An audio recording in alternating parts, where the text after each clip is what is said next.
ആഭ്യന്തര കുറ്റവാളിയെക്കുറിച്ച് രണ്ട് വാക്ക് പറയണമെന്ന് തോന്നുന്നു. നൈസാൻ സലാം പ്രൊഡക്ഷനിൽ സേതുനാഥ് പത്മകുമാർ സംവിധാനവും ഡയലോഗും എല്ലാം കൊണ്ടുവന്ന ഒരു നല്ല മൂവി ചെയ്തു. ആഭ്യന്തര കുറ്റവാളി എന്ന പേരും അതിസുന്ദരം. ആകാംക്ഷ വളർത്താനും ഓർമ്മകൾ സൃഷ്ടിക്കാനും ഒക്കെ ഇപ്പോഴത്തെ പടങ്ങളിൽ ഒരുപാട് പാട്ടുകളുണ്ടാവും. ഇഴുകിച്ചേർന്നാലും ഇല്ലെങ്കിലും അങ്ങനെ പാട്ടോട് പാട്ടാവും.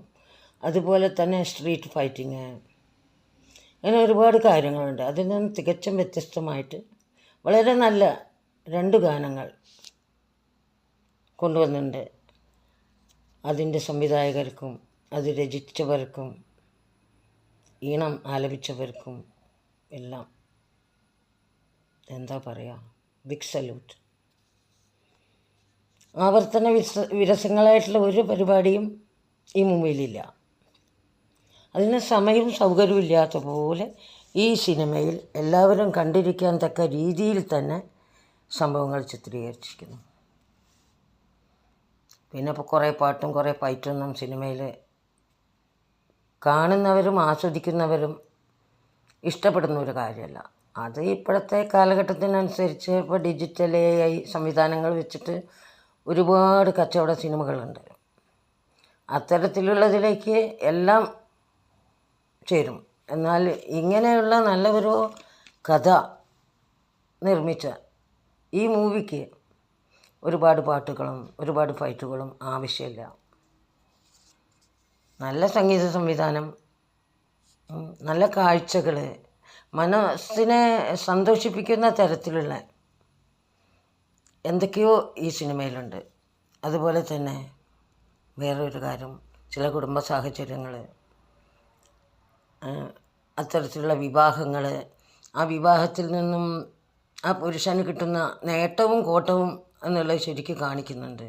ഒറ്റപ്പെടലും, അതുപോലെ കുറേ ഉപകഥകൾ ഇതിൽ കൊണ്ടുവന്നിരിക്കുന്നു. എല്ലാം മുഴുനീള മൂവികൾ വേറെ വേറെ ആണോയെന്ന് തോന്നും, അതുപോലെ കൊണ്ടുവന്നിരിക്കുന്നു.